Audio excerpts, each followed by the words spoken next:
Hello and welcome. My name is John Yanofsky. I'm the director of Kupferberg Center for the Arts at Queens College. Thank you for joining us for tonight's KCA online program presented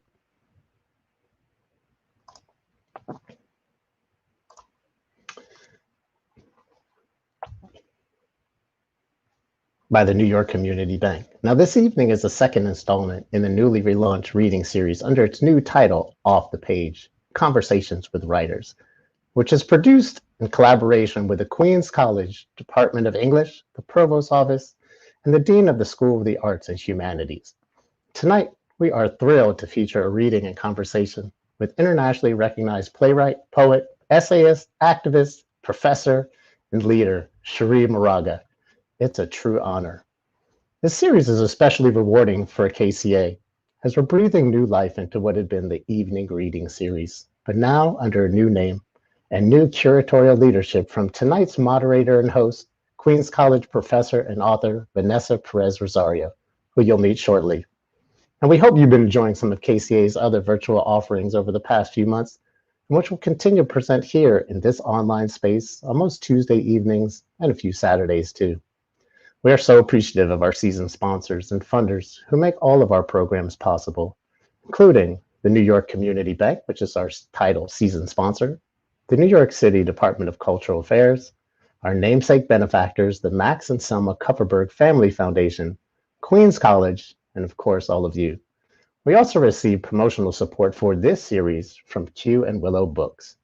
Now, KCA's virtual fall season is of course different in many ways. We're here on our screens in our homes, but the essence of why we're here is no different than when we were able to gather in person, which is to build community through the intersection and exchange of artistic expression and ideas. Which brings us to tonight. As mentioned, the Off the Page series is being curated by a recent addition to the Queens College faculty, professor and author Vanessa Pérez-Rosario.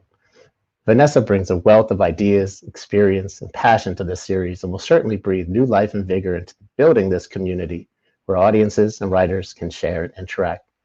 Now, it's my pleasure to welcome Vanessa into the broadcast as host and to lead the conversation with our featured writer, Cherie Moraga. John, thank you so much for that introduction. It is my pleasure to welcome all of you to our second and final event of the fall 2020 semester of Off the Page, Conversations with Writers, a series where we invite acclaimed writers and rising stars to talk about literature, culture, and pressing issues of our time. It's a great pleasure to be in conversation tonight with Cherie Moraga, an internationally recognized poet, essayist, and playwright whose professional life began in 1981 with her co-editorship of the groundbreaking feminist anthology, This Bridge Called My Back, Writings by Radical Women of Color. The author of several collections of her own writings, including a Chicana Codex of Changing Consciousness, Loving in the War Years, and Waiting in the Wings, a portrait of a queer motherhood, Moraga is a recipient of a United States Artist Rockefeller Fellowship for Literature and the American Studies Association Lifetime Achievement Award, among many other honors. As a dramatist, her awards include an NEA, 2 Fund for New American Plays Awards, and the Penn West Award.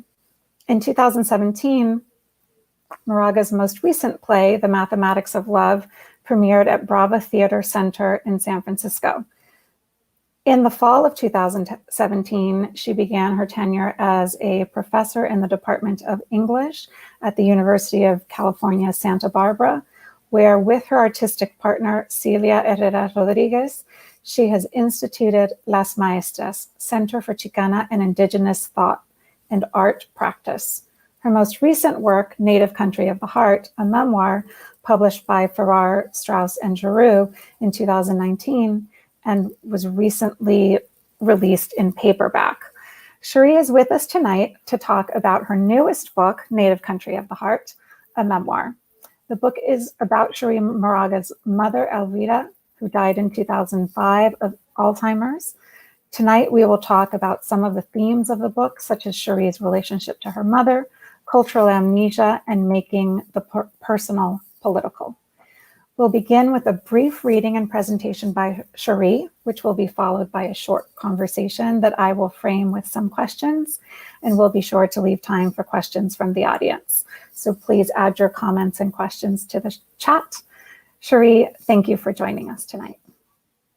Thank you, Vanessa. It's good to be here, I'm here in Oakland, California, and it feels a long way from New York City, but I really appreciate having this opportunity to show up. You know, Vanessa, you've been a marvelous supporter of my work, and I appreciate it. And it's also really, it's an honor to be here in this context, with Queen College, and in the Arts Center. So what I'm going to do is I'm going to read a little bit, because my feeling is always, particularly as a first generation writer, as a Chicana writer, I feel like that the oral voice is really important. And so those of you that have not read Native Country in the Heart, I want to read a couple of sections from it. I'll read a little bit and then show you a presentation of some of the images that were inspired, that the book inspired, that inspired the book. And then close with a shorter reading, and then Vanessa and I, as she said, will have a conversation. So thank you. Gracias por venir. It begins with this epigraph in the beginning. There came a time in my life when I began to look backwards, like those mixed race figures depicted in 18th century Mexican casta paintings. In the portrait where I imagine myself, I am una salta para atrás, a throwback mixed blood child. She sits upon the white father's lap and twists her head almost violently backward to gaze upon the countenance and the continent of the Indian mother. Native Country of the Heart. Prologue, Una Salta para Atrás. El vida Isabel Moraga was not the stuff of literature. Few bemoan the memory loss of the unlettered. My mother and her generation of Mexican-American women was to disappear quietly, unmarked by the letter of memory, the memory of letter. But when our storytellers go, taking their unrecorded memory with them, we, their descendants, go too, I fear. Maybe it's about turning 60. Maybe at such a substantive age, one can finally weave together enough of the threads of one's life to interpret a design from them. For my part, I hold one thickly braided cord as story, my queer self and my writer self, and each one would bring me home to my Mexicanism, and my Mexicanism would bring me home to an earlier America, to the Indian memory of bay leaf and madrón, desert chaparral, the Pacific always an ocean breeze away.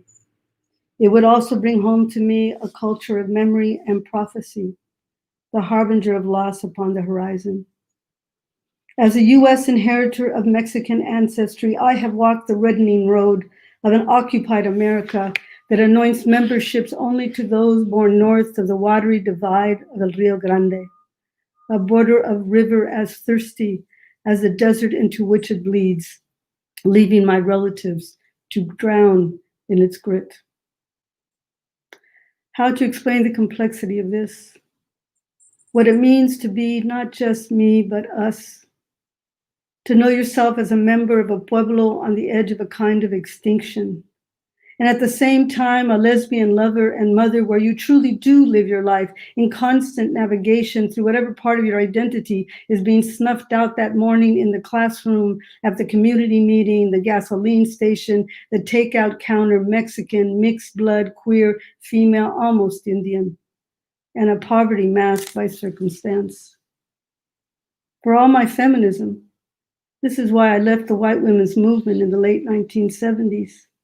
So I wouldn't have to explain anymore, translate anymore, because translating, I knew, would keep me from the harder work of going home, of trying to figure out within the context of my ethnicity and culture what Mexican and American, Indian and Catholic rape and racism had to do with sexual desire and a contrary gender.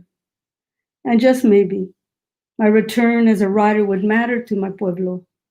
Maybe in some small way, my visible queerness, which I knew was representative of so many others, would help make us a more resilient people. Perhaps my writing has never really been about me. Perhaps it was about she all along. She without letters. She fallen off the map of recorded histories. She that is my history and my future with every Mexicana female worker who comes to or is born into these lands of an ill-manifested destiny. She, the first and last point of my return. There was no library in our home growing up. I did not sneak to read beneath the secrecy of flashlights under blankets. My reading stumbled out loud and my handwriting fell thick and crooked on wide ruled paper. But I knew to listen. I listened to Elvida's stories, to my tia's stories, to my sister's promptings. Remember this moment, hermanita. I made mental records of their words, of being read to at night by that same sister who believed in romance, someone that came on a horse and swept the woman up. Not so unlike Elvida's dreams. I had only one romance, the love of an intractable Elvida.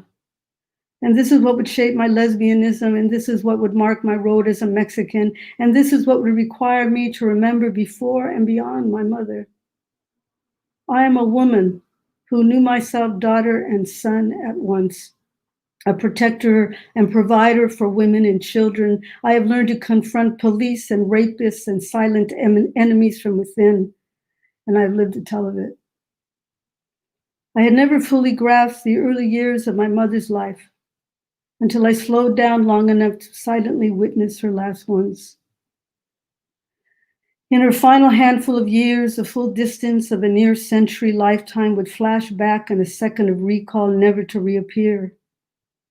And yet my mother's failing mind once and forever convinced me of the body's ability to hold memory, which long surpassed her ability to speak it. It seems that when the body goes, memory resides in the molecules about us. We breathe in the last exhale of our mother's breath.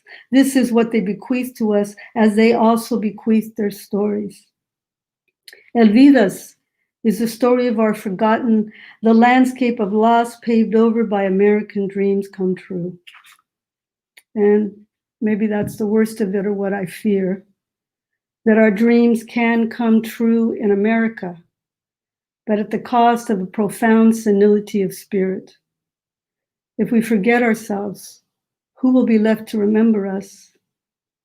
And so I followed the trail of my mother's fleeting reminiscences, picking up in the wake of her steps each and every discarded scrap of unwritten testimonial. This is what the spiritual country of my mother's departure asked of me in the unspoken world of the deeply, deeply human. So that's the prologue, and I often read that first because I think at a certain level it just simply sort of lays the terrain of the book for you. I always say the book is not a autobiography and it's not a biography. You know, as Vanessa said, it really is a portrait of a relationship. So what I would like to do now is I'm just going to show you a series of images, and we'll go kind of through them, you know, somewhat quickly, that depict my mother's history. She has a long history during the Depression years of living in Tijuana and working as a hat check girl in the casinos of Tijuana at that time. She has a very big history before I was ever born, and some level of a kind of romance attached to it for all of us and for herself. So we'll just go through these images. It begins with this quote, of course, what I just said, that if we forget ourselves, who will be left to remember us? And for me, the task of going into that memory really has to do with looking backwards, right? Looking to our ancestral history. And some of us, know this, quite a bit. And some of us are having to do a lot of searching to get there. So I'm just going to go here. All right. So there we go. So we're just going to kind of go through these. This is the oldest picture I can find of our family. Our origins are from Sonora, the Sonora Desert area, Tucson. And the tiny little lady in the very middle, the oldest little lady, little dot of a woman, is my tartabuela, my great-great-grandmother, Pala Armenta. So my family's history really is both the Spanish and the indigenous is from the region of Sonora. So we'll go to the next one here then. Thank you. I think I'm just going to say this. So this is also, again, Santa Paula, California is, my mother was born in Santa Paula, which is in the southern part of California. And they were farm workers for many of my mother's young years before they went to Tijuana. And this is basically my grandparents, my great-grandmother there, the small lady in the left, and her first sisters. And then in 1921, this is a picture where they were obviously a little bit older. My mother was born in 1914, so she's about 7 years old here. And she is on the far right, very, with her hands folded on her lap, very proper. We'll go to the next one, please. So in this one, this is when my mother begins her years in Tijuana. And there's a play that I wrote, Mathematics of Love, that was mentioned earlier. And this is a play about my mother's years in Tijuana. And this man, I don't know who he is, but he's a mystery man. And so I wrote the play about this mystery man who I did not know. Next one. And this one is my mother in Tijuana. As you can see, we're talking about the time of, this is the period of prohibition in the United States. And so, there was gambling and vice and liquor flowing. And there's a whole section in the book that really talks about this very unwritten history from a perspective of a Chicano or Mexican-American history. And there was my mom. They just looks like contemporary Chicanas.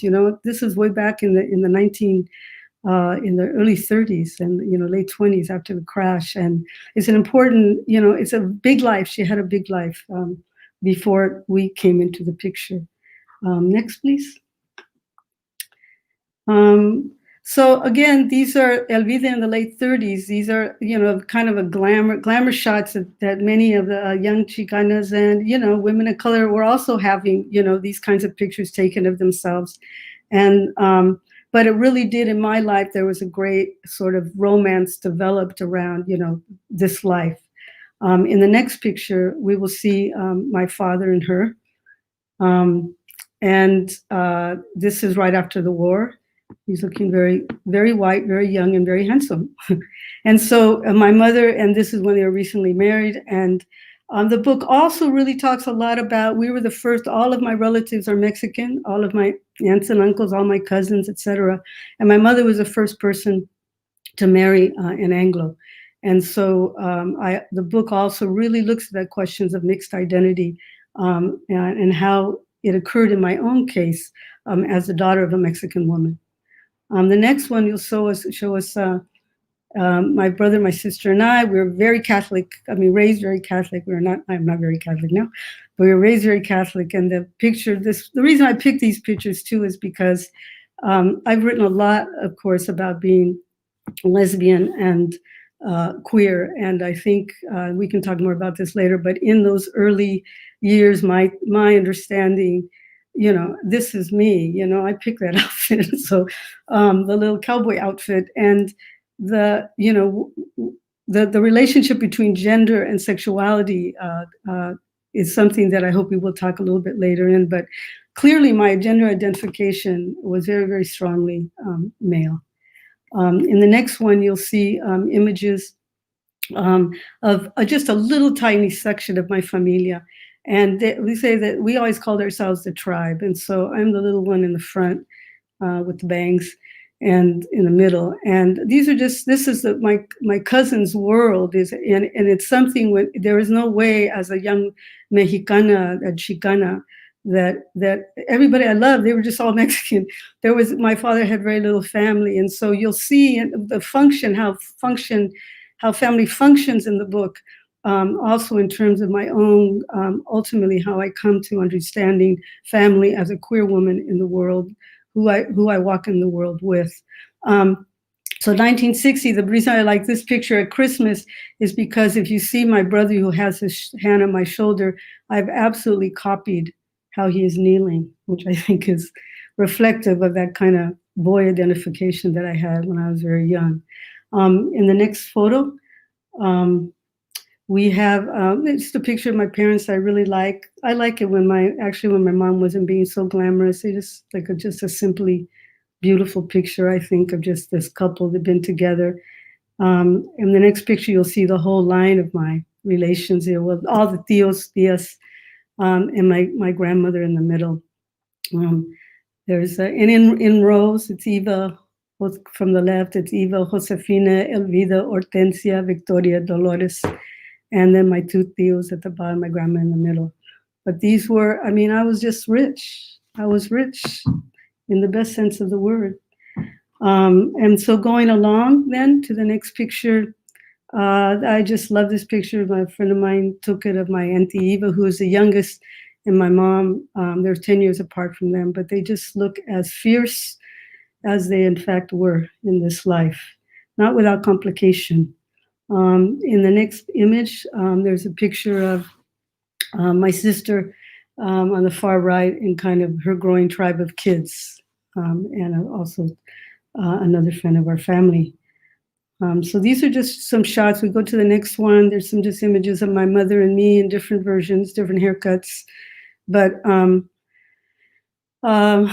there's a line, I'm not going to read from that section, but it's probably the key turning point in this story. The whole story revolves basically around, since it's about relationship with my mother, what we're speaking to here is what I put in the book was all those points of juncture in my life in which she and I came together. So the first section of the book is obviously all the way up until I leave home. And then the other parts are our various reunions until the time also, of course, of her death. I was always very close to her. But so they're just going into this whole trajectory of these moments and also the longer history of our family. But this line, how could you think that there is anything in this life you could do that you wouldn't be my daughter, mija, is what she said to me finally when I came out to her, which was a really, really pivotal moment and ends the first section of the book, because I had been living in secret for quite some time, into my early 20s. And the next picture is, takes a big jump because we're moving toward my parents are already quite elder. But this is my son, Rafael. At that time, he was about, I think he's 3 there. And anyway, they're really happy because I had a baby. And the next image, there he is already, just skipping some years where my mother was already, quite ill and she was getting close to passing, and he's with her. So those are my 2 great loves, really, in many ways. And then the book takes a turn, or it kind of is, in the next image, you'll see this, it takes a turn into looking at, really, I grew up 2 blocks from the San Gabriel Mission. And for me as a Chicana, and particularly as mestizo people, I have always felt with that Chicana with an X or CH that it is our reclamation that we are also indigenous people. And the fact that I grew up 2 blocks from that mission really required me to go home in a very profound way, not simply going home to my family, my family's history, but really to go home to the fact that, as Mexicans, we are, some Mexicans are puro indígena, and others are mixed blood, but all of us have a relationship to colonization, both and in some people's regards as perpetrators of colonization, and other people's regards as really, the receivers of colonization. And as a people, Mexicanos are colonized people to this day in the United States. And the book tries to feed in those concepts in a very, very intimate way, in a very non-polemical way, in a way that really is about that. It's a blood history for me. The next image also, when I was talking about how you make family, for me, it is about queer familia. And that is the native country of my heart. So here's my partner, Celia, of 23 years now. And her children and grandchildren, and my son Rafael with the cap on, and down here with Celia. So it is to me full circle. The book intends to sort of create, this retrato, this portrait of coming full circle. And the final image is just an image I love of my mom. And she was already ill with Alzheimer's. And those of you that have had relatives with Alzheimer's, you can start to see it in their eyes that they're present and then they're not quite present. And so I return through these pages.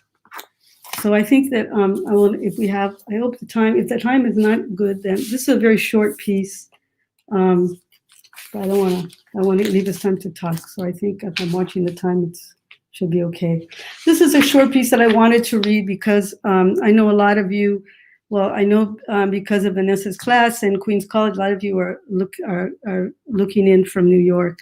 And so this is my New York piece. And I also want to say that what the book also, in the specificity of talking about being a Chicana, and a feminist and a queer person, all of that is embedded in my politica, and not only in terms of indigenous thinking and an indigenous point of view, but also as women of color and women of color feminism that Bridge did not introduce that concept, but it was certainly the first collection of women of color of diverse backgrounds coming together and owning our feminism from a woman of color perspective.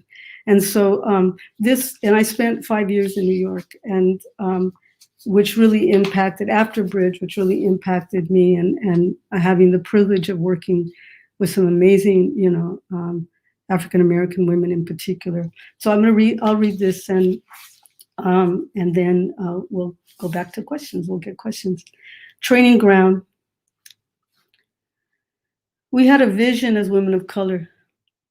What joined us was the Black in us, the Native and immigrant in us, the displaced, misplaced, lower caste and cast off in us, the original bottom rung of a ladder that leads us up into transcendent meaning in the desire to converse across borders of once separation. This was the foundation of this bridge called My Back, writings by radical women of color in 1981. In 1980, in search of a publisher for Bridge, the feminist anthology I co-edited with Gloria Ansaldúa, I traveled east of the Mississippi for the first time in my life. Within months of that journey, I would move from San Francisco first to Boston and then to New York City, and become completely ensconced in those cities' women of color movements. Within a year, we were to grow a collective of women in the formation of Kitchen Table Women of Color Press. The mentorship I received from two of its founders, the bravest and most public Black lesbian writers of our time, Audre Lorde and Barbara Smith, will never be forgotten. They provided the training ground for the Chicana feminism I brought back with me to California. Living in New York in the early 1980s, 3,000 miles away from my Chicano community at a time when the city's Chicano population was found in a small pocket of affirmative action students at Columbia, I often felt I was the only Chicana in the world to hold such a privileged position, to discover through political and cultural organizing what it meant to be a lesbian of color, to be uncompromised in every aspect of our identities, but also to learn to strategize politically about which foot to put forward first and when and where. I love that era of women of color feminism in New York. The late Sandra Camacho and I, as co-coordinators, co-conspirators of New York Women Against Rape, working with those sisters at DC's Rape Crisis Center to organize the first national conference of violence against women of color in 1982. Dancing, lots of dancing, and drinking just enough to end up making out in the rain with that forbidden Nuyorican sister you wanted like heartache, just before catching the subway back home to the girlfriend in Brooklyn. I love that Black performance poetry group, Gap Tooth Girlfriends, with Jewel Gomez, and there was Sister Alexis DeVoe's literary salons in Brooklyn, where dreads and beauty and brilliance were unsurpassed. The truth teller, poet Cheryl Clark, was there too, and my sweetest love, Vienna Carroll, who after her day job at the Reproductive Rights National Network would sing a fluid jazz backup to Sapphire, reading poetry at the village bar into the midnight hour. It was a grand New York life, but it was not home.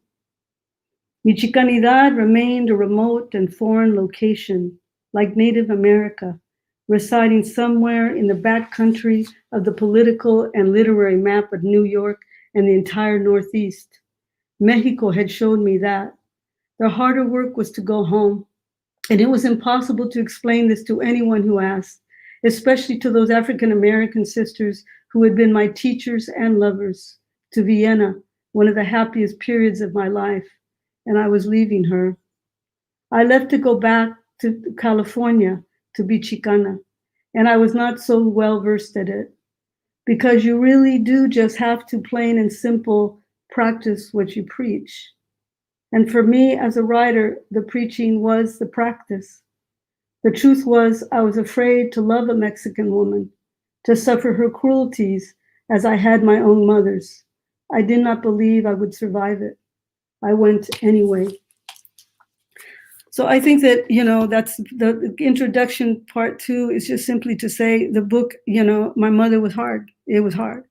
And so it also looks at, issues of violence that happens, in our families, and how it also shapes our loving to a great degree. So thank you for reading. I'm passing the baton, the mic, the screen over to Vanessa. I think we're going to be on screen together. Cherie, thank you. Okay. Thank you so much. It's wonderful to see all of the photos and to hear your voice, to hear you read from this wonderful memoir. There's so much to talk about, and I think I will just jump right in. At the heart of the book is the mother-daughter story, and as you've beautifully described, a portrait of your relationship with your mother. And it's about your mother's identity, about your own identity, about your own story of becoming Cherie Moraga. So many of us in this country learn about our culture from our tias, our mamás, our abuelas, and both good and sometimes difficult things that we learn from them. The inheritance you receive from your mother in the book is fraught in that, on the one hand, your mother appears as home, right, as that safe space. And it's also the place where you learned gender roles, about that women should be submissive, that women should be subordinate or think of themselves subordinate, the kind of traditional gender roles. So I wonder if you could talk a little bit about the cultural inheritance that you received from your mother. Well, full of contradictions, right? Full of contradictions, and I think that partly what strikes me a lot is that teaching at UC Santa Barbara, I teach a lot of Latinas, young Latinas, and many of them first generation. And my family's not first generation, but the Mexicanism is deep and strong, and also they were not people necessarily.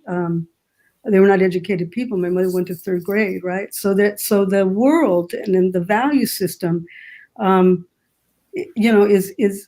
is shaped by a kind of, a layover of Catholicism for one thing, and now with the new Latinas, coming with different kinds of evangelism, et cetera, that the church plays this role. And as we know, the church is all the churches, the temples, et cetera, are the hotbed of patriarchy, right? So the women have always done the bidding in that way, and so I think that what happens as young people, we you get this double message, and the double message I got from my mother was, do the right thing. It's like, keep your knees shut until you're married. I mean, all this kind of stuff. Not, and my mother did a lot. She had a big life, right? And at the same time, I kept getting this message from her about, and she was very clear about that. She always said to my father, do whatever you're going to do. You can go, you drink, you have women, whatever you're going to do, you hit me, anything, you're going to do any of that? She says, I got my children. You'll have nothing. right? And so that value, like there's a certain way in which to have a mother, the bottom line, and you understand, she almost dies in the book, you know, things like that happen. Bottom line, that fierceness, all I got is my kids, you know, this kind of thing. There's a way in which there's a loyalty that's developed, but as we mature, then the contradiction, of course, we go to school, you know, it's like the question I always felt from her too is that, for one thing, she was always giving me these lessons in desire by virtue of her own unrequited desire. And that was a lesson to me, which meant that I'm getting the news that somehow desire matters. Okay, desire matters, not just getting the husband, the desire matters. And unfortunately for her, my desire was queer, you know, it's like, but that desire matters. And also there is some desire in her to be free. And so I think as young women, we pick up that subtextual thing deep. And if we're lucky and we are fortunate and if we're courageous, we try to respond to the hidden message, I think. Wonderful. Yeah, that's great. Thank you. One of the things that I love about the memoir is the way you use the idea of memory loss, your mother's own memory loss, to talk about cultural amnesia in the United States.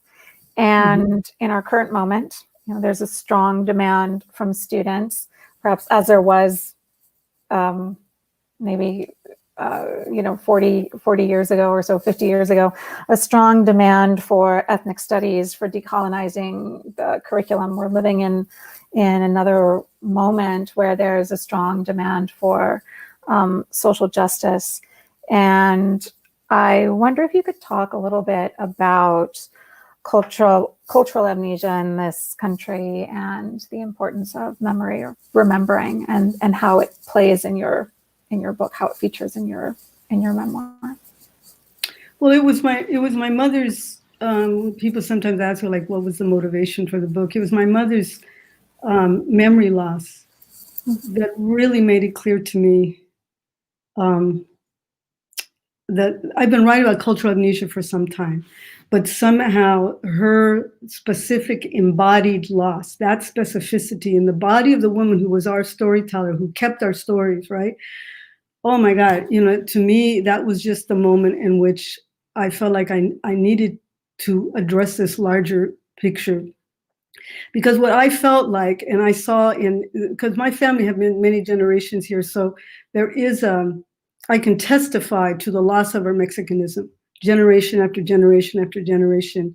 And, you know, and I think that it's that the push to integrate and to assimilate is so strong in the United States. It's a monoculture. For all its stuff about the the melting pot and all that, nobody melts, you know, it's forced. And so the pressure to assimilate, I have witnessed in my family over and over again, and my peers, etc. And I think that there was never, there's an unconsciousness, because we don't see it reflected back to us, of what is being lost. So like the last thing you lose is your food, that you like Mexican food or something, it's like, but the values are lost. And it's not like that all Mexican values are good values. And we're just like, the critique of patriarchy is something that many of us as Chicana feminists have been writing about since the 80s, I mean, strong critique of patriarchy. But to critique your culture is to love your culture. You want it to be a better world. You want it to be you want better familias. You want all of that. So that, but without memory, and without our awareness of what is being lost from generation to generation, we disappear as a people. And the thing about Mexicans and other Latinos, here now with the immigration, is there's always a new generation of immigrants reminding us, even though they're coming in very differently, right? But the people coming in now are indigenous people. So talk about memory bank, right? And yet there is, even among us as Latinos, prejudice, resistance. I mean, it's like, and so there is a constructed systemic, manner in which we are told to disappear. And I think because as Latinos, because it works with our history also that somehow when you became a Mexican or you became a Guatemalan or you became whatever, your nation state name, that somehow that was who you were as a people, right? But really the people that were defining what that was were not necessarily indigenous people or not necessarily mestizo people. It was still a Eurocentric perspective that created those nation states. Long story, right? A lot of analysis. People got to read and listen and learn, you know? But the thing is that sometimes I look at my students and I'm going, I love them. I go, they're so colonized. They're so colonized. Like that. I mean, I feel it because young women come to me. This young woman, she's great, you know. Her parents are indigenous speakers. So, you know, she's not far away from her indigenous identity, you know, and from Oaxaca. And she says she comes to my class. And it's a creative writing class. And she says, I don't know. I don't think I have any stories. Mm-hmm. And I'm like, what? You know, and I ask her about her history, I ask her about her life. And of course, she is filled with stories, you know, but there is no, you know, it's an English class, you know, so there is no recognition of its value. So of course we're weeded away. The Black Lives Matter movement and the Black movement in itself, and because of its own history in the United States in relation to white people, there has always been this move to retain Blackness, regardless of your shade or anything else, the African Americans, to retain Black identity, you know, and so, but we come out of a different history, you know, colonization. So that, to me, memory is everything. And to unlock the forces that have, that where we forget, because in the remembering is where our deepest values will arise. Yeah, wonderful. Thank you. I have more questions, but I see a lot of questions in the chat.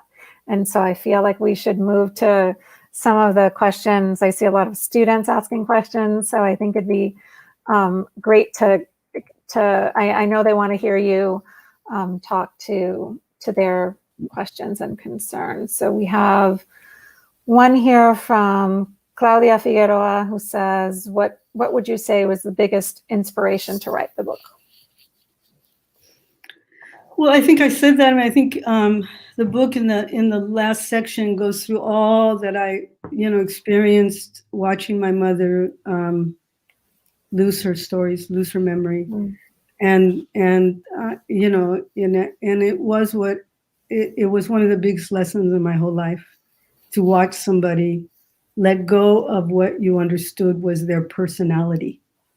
And so it also brought up a lot of feelings for me also about, you know, who are we then if we lose our memory? Why are we here? What's our road? Huge whys, you know. So I think that, and also I felt like when she that's where the prologue talks about, I didn't want her to go out and not tell her story. You know, that we have been denied a literature. We have tons and tons and tons more to write. And it's not, and it is, and these are like my mother, like the story of her in Tijuana should be a film, you know? I mean, it's like we have so much back information that even, and because our students are not educated in that back information, right? There's still this assimilation process, you know, in our institutions that they're told to forget. So where is this material going to come from?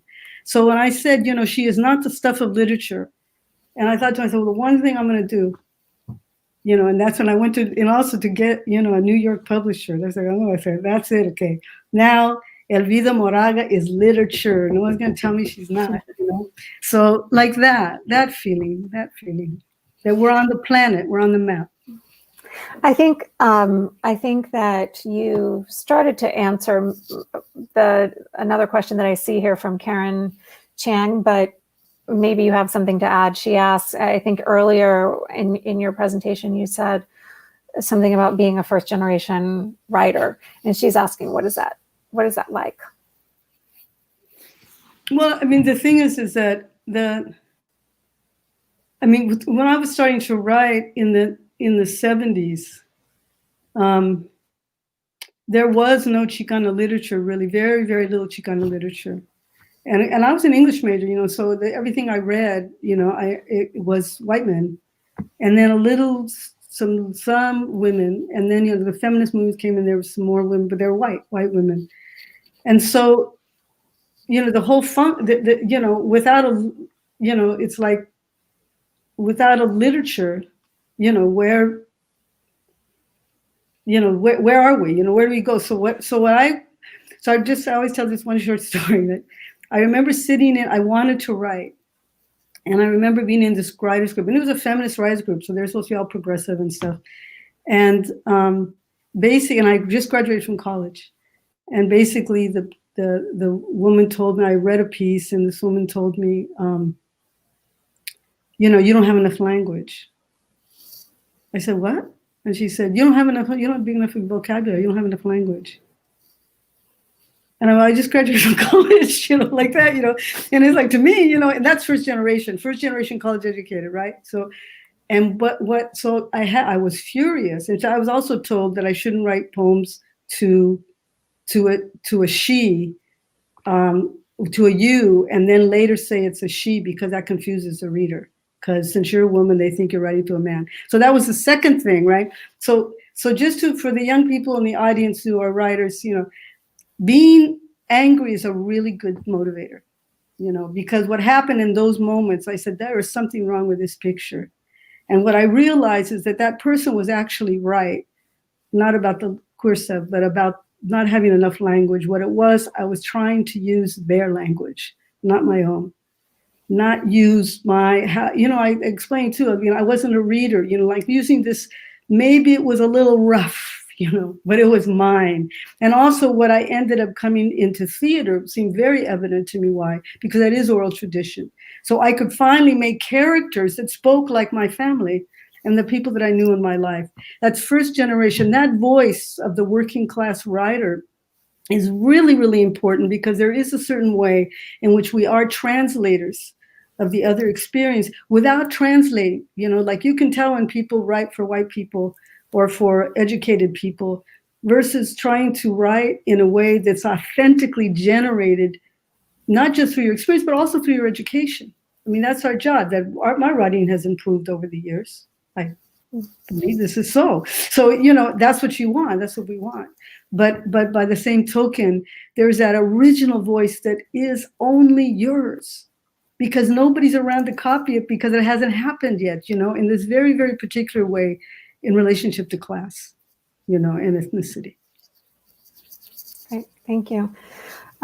You've just talked about some of your struggles in becoming a writer, and Anthony Ramos is asking if there are particular struggles that you faced in the writing process of this memoir. Can you say, I don't know, any challenges beyond maybe the ones you've just described about the writing process in general? Yeah. I mean, it took 10 years. It's not like yesterday. I didn't just whip it out, you know.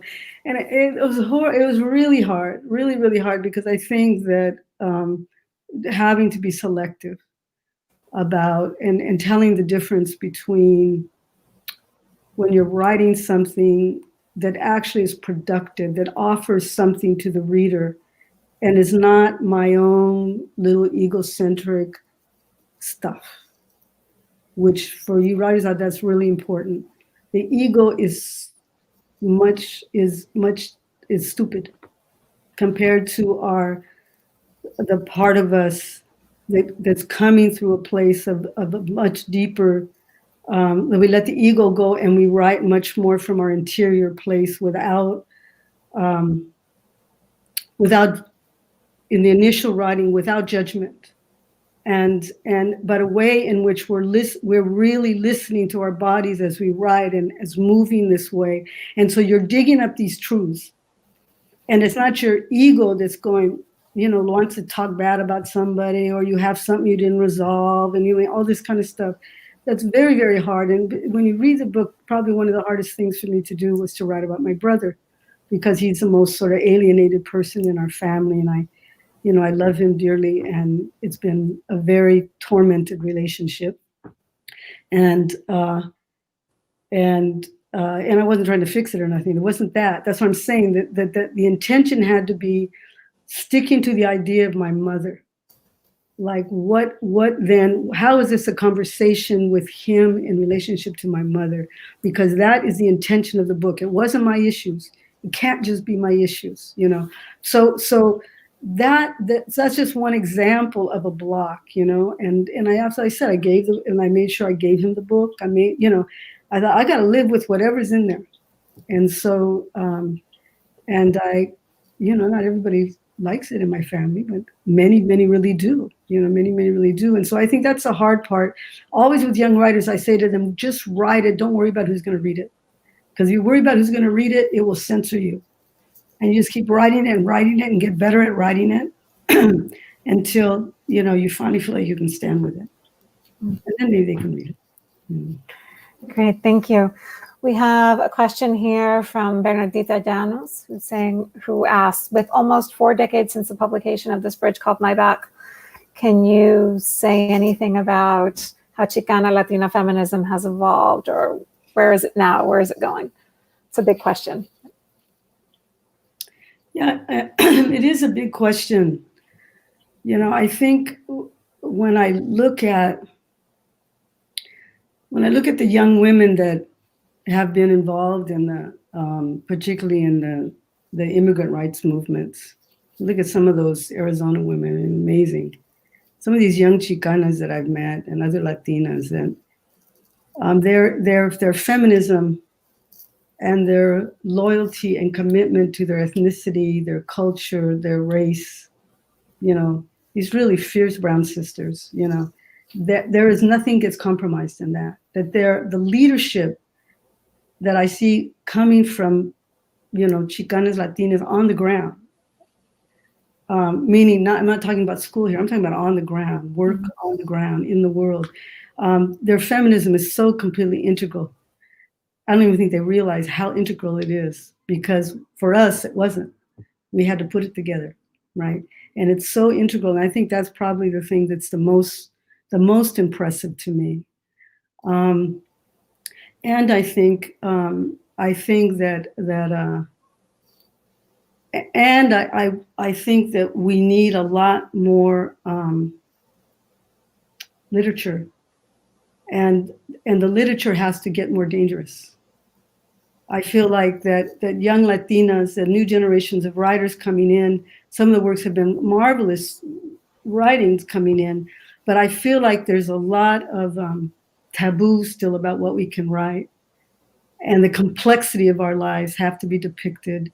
And now with Netflix and everything else, we're still getting very superficial renderings of who we are. So from a writer's perspective, I feel like we got to just start telling our truths as, you know, as deeply and richly as we experience that, so that and also visual art. I always feel like art practice is sort of the partner to political activism and consciousness. And so I would like to see more, I think, a sense of layering the complexity and the contradictions of who we are, you know, as Chicana Latinas in the United States, and our histories in our countries of origin. But I'm telling you, it's you know, like I have to say, you know, like, and I don't think we get the visibility that we deserve, you know, like in the mainstream media at all, anyway, across the board. But when those young women come, you know, when they begin to speak, you know, it makes me really happy. You know, I just feel like there is a legacy. I don't think they always know where they got it, you know. I mean, being 2 generations older than them now, I don't know if people, not just me, but I don't think necessarily, you know, I think we need to research more too, and, you know, about all these young, I mean, when I was coming up, I mean, Chicana activism in East LA around battered women and all this kind of stuff was going on in New York. I mean, it's like, you're talking about women who were revolutionaries, you know, in their time, that as Latinas, we need to know those histories, you know, that nothing is new. You did not invent anything, but you put it together in new, important, uncompromising ways. And that's what I'm seeing people do. It's nice. It's good. It's great. Great. There's a question, I think, that follows up nicely with what you're just talking about. Professor Fred Gardarfe has a question here. When you began looking into US culture as a young woman and student, what happened when you saw how your culture was distorted by mainstream media, and how did that affect the development of your awareness of the importance of your indigenous culture? That's a big question. Well, I think to this day, and this is also on, on Raza, that it's not just that indigenous, in mainstream culture, there's virtually no representation of Latinos as indigenous people, or with that conciencia, or even Afro-descendiente, African Latino, Afro Latinos. But there's also very, very little presentation in the social media, in the public media about indigenous people anyway, northern native peoples, right? So that's on that, and there is a burgeoning movement of, it's coming in there. This was with the case during the movimiento in the 70s, but it's a resurgence of a movement, and it's very much the leadership of women as well, of seeing that we have a right to be here, and the people coming in have a right to be here because of refusing to recognize borders in America. So we are indigenous people in America. But you realize in that position, you are then taking on the nation state. You are taking on the whole definition of what it means to be American, which is not like popular culture. It's not like MSNBC is going to be happy to put that idea on so much. But so I think it's still on us that this growing movement, that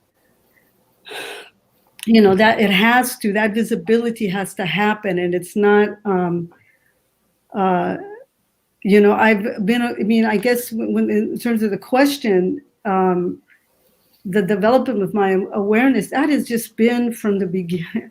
That has been, it starts with your home when you're realizing what people don't say, and how Indio was a dirty word, 2 blocks from the mission, And so it's, there's a mass movement of reclamation happening among, and I'll speak specifically about Mexicanos, particularly in the Southwest, this really, really, really developing movement, which has an incredible amount of power and potential, and it's very threatening.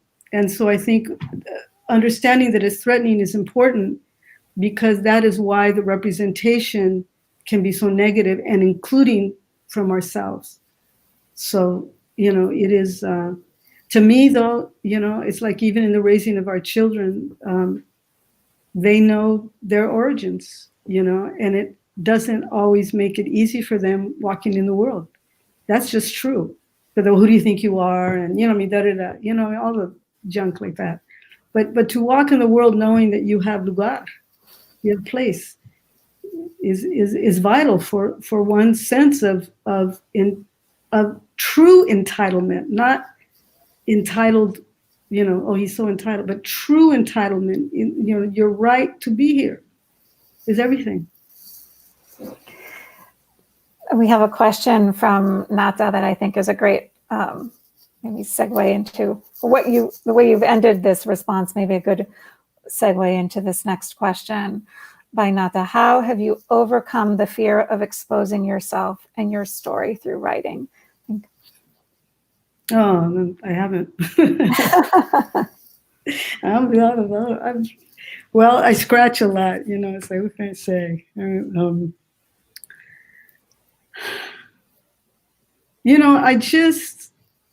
I just feel like, I am so grateful that I'm a writer, because it's a really good excuse, to to tell the truth, and it's I don't know, I don't think I'm always afraid, you always are afraid.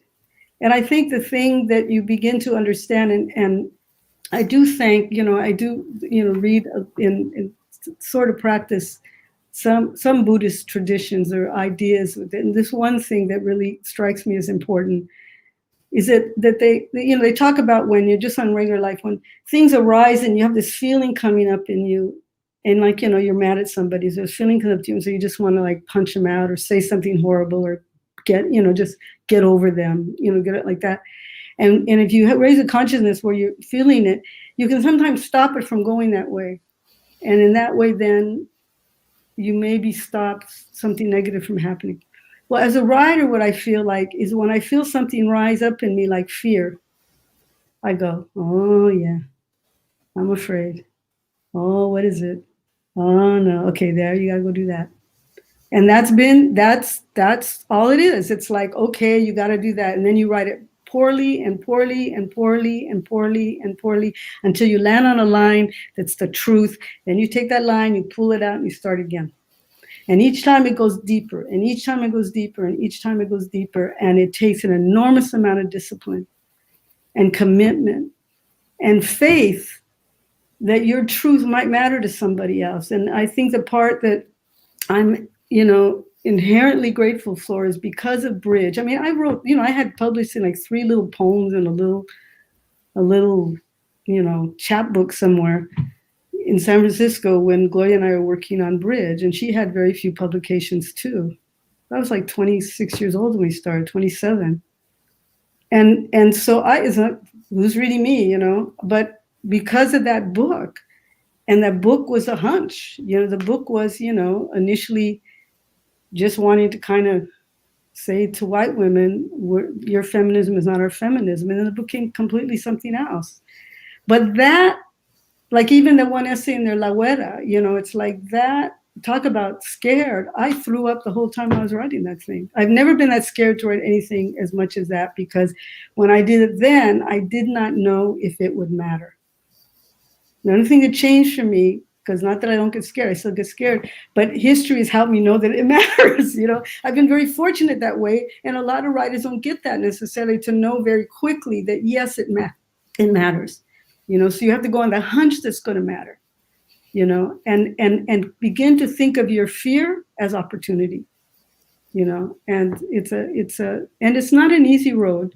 And I also have to say that there's a lot of, and not everybody will like what you do. Not everybody will. And so you have to know that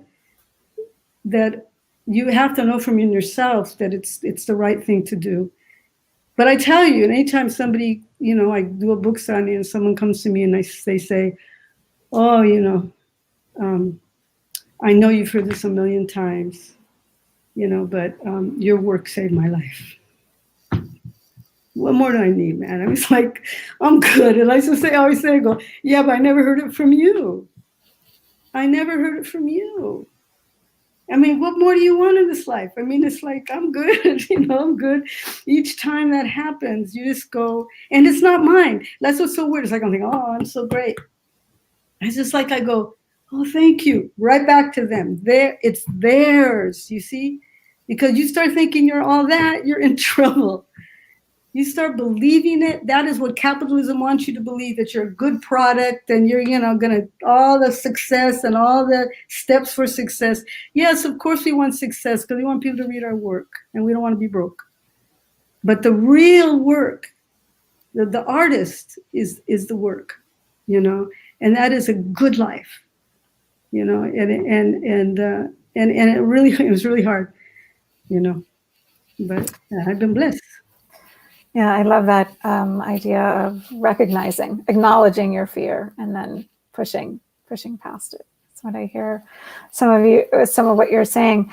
We have a great question here from one of my students, Natalie Nieves, who asked about this question in class, and we figured it'd be better to ask you directly.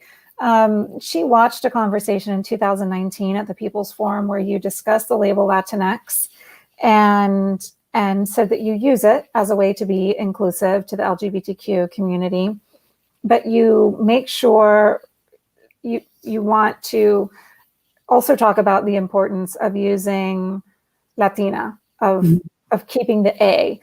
Can you talk a little bit about that and Yeah, I remember that. I mean, it significance of that. comes up. I mean, even if you look at it, the center that Celia and I, my partner and I, founded Las Maestras Center for, and it says Chicana, and then it puts the X in a bracket. And the O just has to hang, you know. It's like, so, you know, that's, you know, it's like, that's been there fine. The X should include the O. It's already there. But in it, for the simple reason, and is that partly what's, I think, hard for us, especially those of us who came into struggling so much for that A, you know, that it was just Chicano, Chicano, Chicano, Latino, and we were, and that all really made us invisible. So struggling so much for that, for a Chicana feminism, you know, that it's not easy. I don't throw away the A easily. And so I will say Latinx, you know, enough in a conversation so people also recognize that I do understand the non-binary nature of the lettering, and also how people understand it as being inclusive then of, you know, all of our gender, you know, spectrum, which I think is valuable and important. I still kind of feel we haven't gotten the right thing yet. There should be some way that's cooler than saying Latinx, because then you make it plural, then it's even harder. Latinx is really hard. But anyway, but of course I support that, and I just use the A when I also use the A when I mean women, you know. And then if that we're talking about trans women, they're right there with it. I use A, you know. If they say they're trans, they say they're women. They're women. I'm not gonna say the X because it's trans. And if I'm referring to women, then I include trans women in that lifestyle. Great, thank you. Let's see, we have a couple more questions. Your writing is profound and equally poetic. Do you intentionally tap into your poetic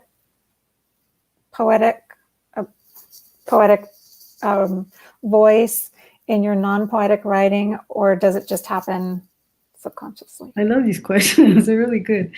Well, no, yes, no. Yeah, well, of course, like the first writing, well, you know, I mean, sometimes I know I'm writing a poem and sometimes I don't. But I write a lot of prose. I write, you know, I think probably more than anything, I write creative nonfiction, or, you know, the personal essay or the poetic essay, whatever. Native Country was really worked. You know, Manny, my, you know, Representative Stewart, who's out there somewhere, he can attest to how many versions we went through over and over and over again. And each time, so I can say there's times, and the thing about poetry, yes, poetry I think emerges naturally in all forms, even in plays. My characters can speak quite poetically because they're moved to do that. And I saw that out of my family. You know, my mother was so poetic. You know, I mean, they're just, God, you know, their descriptions were killer. They're just beautiful, beautiful. And your first writing has to absolutely be generative of all genres. Like I always know, even if I'm teaching a particular genre, I always say to my students, don't worry about what genre it is, right? You know, and then we rework it. Then we figure out like what, you know, go back to it. Does it want to be a poem? Does it want to be a play? Does it want to be, you know, prose? What does it want to be? And in that fine-tuning process, the opportunity for you know, crafting a more poetic rendering is wonderful. That's fun. That's pleasurable, you know. And when you feel like something's clunky and you go, well, how can I say it? And it isn't. And also the idea of crafting something poetic doesn't mean that it's all like, you know, New England, you know, something poetic sometimes is sometimes an alliteration that happens when you're combining Spanish and English. Sometimes it's, you know, like sometimes you feel, because, you know, we live in the United States, and if you're urban, sometimes you feel also like, sometimes you go, where did I get that language? And I go, wow, oh man, that feels kind of black. But it emerged from you, not as stealing, but emerge from you in the public voice, you know, and there's an authenticity. If you are paying attention to yourself, that you'll know if it's authentic or not, you know, in terms of our voices. So that's, but the first draft and the first writing, whatever comes out, because if you start worrying about that stuff, all it does is censor you, and you don't get to your really good stuff, which is underneath all of those worries, you know. Great. We have one more question. I think maybe we'll make this one our last. We started out really talking about, you start the memoir writing about your mother crossing the border, and we talked about it a little bit at the beginning of the event, your mother crossing over into Tijuana and back. And we have a question here about the US-Mexico border from Carmen Valdivia. How can we mobilize the Mexico-US border as a power source of solidarity? Identity politics is crucial to Latinx thriving, but so much energy is also lost. I'm assuming the person may mean here, it's lost if we're not thinking about both sides of the border. Yes, yes. Well, I feel like you know, there's a, what's it? I had the book here. Oh, Grieving by Cristina Rivera Garza. Yes. Are you teaching your students that book? No, but it's on my agenda for next semester. So I would recommend that, because it you know, I realized, I mean, it's a collection of essays, and it's a wonderful book, and she's a Mexican in the United States, and it's a translated version, actually, but the translation is amazing. But she has all these portraits of Mexico, from, you know, the anti-femicide movement to the war on drugs stuff, you know, the cartel stuff. I mean, all this stuff. I mean, a retrato of Mexico that's like you see it as a civil war, incredible loss, you know, the relationship to Mexico and the United States and all of that. And so it's a beautiful read, because it's kind of like my read, because it's a writer read, you know. But my feeling in it was, oh my God, I'm so ignorant.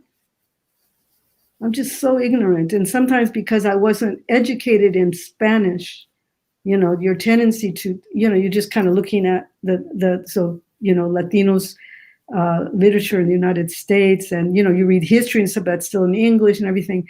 I have spent many, many years, you know, in Mexico, you know, spending time back and forth in Mexico.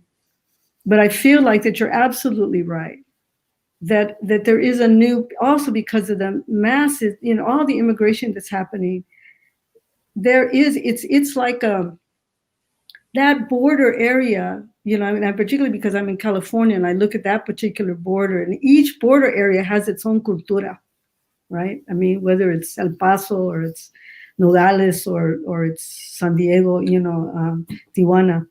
And there's so much activism going on in those places, a little less so like in areas like in the valley, you know, in Texas, because there's a lot of conservatism going on there. But, you know, you look at all the activism going on, this is the new United States. And there's a United States of Mexico, you know. It's like that our ability, our consciousness to no longer, to not disidentify with Mexicans or with Salvadorans or with Guatemaltecos, whatever it is, that is the potential power politically of that is tremendous, and it is very radical. And I don't know if I answered your question, but I do feel like it is upon us to, I mean, there's Chicanos that have been involved in the Zapatista movement in the 90s, and incredible stuff going on. Nobody knows about that, but there'd be these intercambios all the time happening between Chicanos and, you know, in the Southwest and into Mexico. And I don't know as much about, you know, in terms of on the other coast, right? But it is absolutely politically where we need to be, because the condition of Mexico I mean, I used to go there all the time in the 80s. I mean, it's a different Mexico. It is a war-torn country. It is all of its, it's been sold out, to the first NAFTA. You could see it happening. Everything, every move they made, it was becoming like, with all due love and respect for Puerto Rico and its independence, it was becoming another Puerto Rico, another colony of the United States economically. And every problem that Mexico has, is the United States has a pata in that, So this is nobody knows this. This is not common knowledge, common conversation. And it used to be kind of more on the streets of Mexico. You heard those conversations happening much more, and a very anti-U.S. understanding of their position being, related to the United States. It's a new neo-colonization, right? But less and less of that. So it's an important time, and your question indicates that you really do know that as a power source of solidarity. And I agree with you so much. Thanks for the question. Wonderful, thank you. So I think I'm going to read one last comment here from Zhenyu Wang, who says, thank you for sharing your story and your mother's experiences with us. This book is valuable to know the history, which we never experienced, for those of us who've not experienced it. So with that, I want to echo Zhenyu's comments and say thank you for spending the last hour or so with us. It's been such a treat to hear you talk about your work and to hear you read from this wonderful memoir. Thank you for spending time with us today. Well, thank you, Vanessa. I did want to say, you've been great, of course. And your students, some of your students' questions are really, everybody's questions are great. Thank you so much for taking that. I want to just for inviting me, being part of the organizing to bring me here, and our relationship continues. It's beautiful. Thank you. I did want to say one thing, but people are talking about indigenous identities and stuff. I really suggest that you do go to Las Maestras Center at UCSB. I think they have it. Here they have it. There they have. Good. Yeah, because it really is we've been doing this work now in our 4th year, where we basically started a center where the commitment to it is, to develop, it's Las Maestras Center, but the maestra is not just teachers, but artists, the master artists, right? So the intergenerational intercambio to teach, and to understand. It's Las Maestras Center for Chicana, and the X2, Chicana Indigenous Thought, Art, and Social Practice.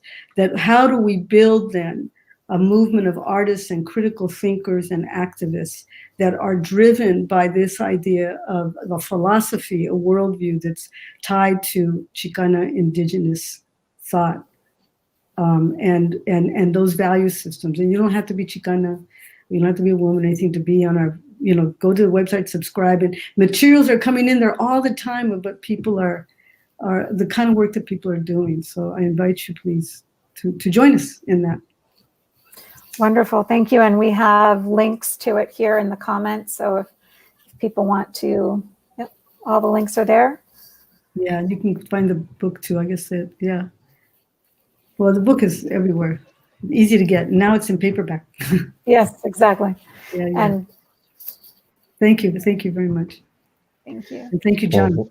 Well, thank you, Cherie and Vanessa. And Cherie, it's clearly the sun is setting in Oakland. I know, I just but I want to make sure that we get a good shot. Everyone can see you. Do you have you want to just pop on a light real quick so that we can just catch you before our official sign off? Maybe if I open a window, open the shade. Hang on a second.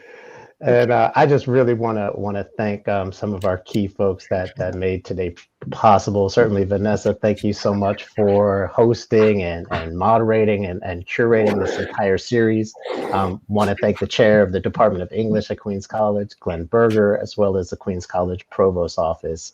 And while Cherie is getting a little bit more light, we want to encourage folks to continue to follow KCA, Kupferberg's online programming, which you can do by checking out our website right there, kupferbergcenter.org, as well as some of our social media channels. You can find us on Facebook, Instagram, and YouTube. We also want to remind folks that we have a great partner in Q and Willow Books, which is a bookstore founded by two Queens College alums. They have all of the authors part of the series books for sale. There's a special discount code that you can use when you go online to buy called QC10, so Queens College 10. And absolutely want to encourage folks to come back and visit some of our other programs this fall and into the winter and spring. We'll be continuing with our off the page events in the new year. Vanessa has secured some fantastic authors on March 17th. We'll be hosting poet and playwright Claudia Rankin. And then on April 20th, we'll be presenting off the page with author Julia Alvarez. So please continue to support this program. And Cherie, thank you for being back. And we definitely want to also very good. We definitely wanted to get a good shot. And Cherie, is there other other websites or any of your social media that you want to also remind people? I think they put it up there. I have the Twitter is just that little @ and Cherie Moraga with capital C and an M. And then I have a Facebook and all that. It's all there, but I think that I really, I'm losing myself here. I mean, to me, what really, I do hope that even if you go to the, I don't like to say it, but Amazon page, there is an Amazon page that has all my books. And I think that for those of you that some of them are out of print, but Chicana Codex of Changing Consciousness is not. And Native Country is not, and Bridge is not. And there's a certain way in which those, the last generation of trying to get back into, somebody said it was so informative. I love Last Generation too. But from Chicana Codex, the reason why I'm saying this is not like to just sell books, although I'd like to sell them, but Chicana Codex gives you when you're talking about the Chicana indigenous point of view or the value system behind that, it is in that book that will then also connect you with Native Country. There is a sort of relationship coupled in those books. So, I'd love for people just to read my books. It'd be really great. I mean, it's just my conversation with you. So thank you for the opportunity to say that even. Well, thank you for sharing your words, your voice, your presence, and it's just been a wonderful program off the page. Well, that's going to wrap up for tonight. We do hope that we see you back here for other KCA online programs. Again, you can always visit our website for a complete listing. But most importantly, thank you for joining us. Everybody stay safe and be well. Take care.